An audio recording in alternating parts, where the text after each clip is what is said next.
Hi, and welcome to the Flavor Depot kitchen.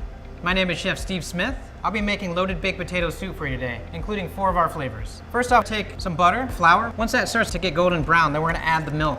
Now you'll notice today we're not gonna be using a lot of milk or cream, and that's gonna save money because we're gonna be adding flavors to replace that, including our bacon and our chicken flavor. Then we're gonna add 8 cups of water. We're gonna get that nice and mixed up. Once that starts boiling, then you're gonna add 2 potatoes, simmer for about 10 minutes. We're gonna add the chicken flavor, which is gonna replace the chicken stock. The good thing about these bottles is that they're actually self-measuring bottles. So when you're doing larger applications, you can actually take off the cap a little bit, squeeze the amount that you need,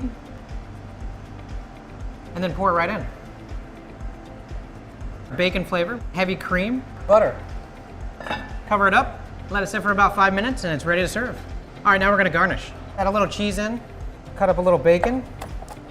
All right, there's our loaded baked potato soup. Enjoy.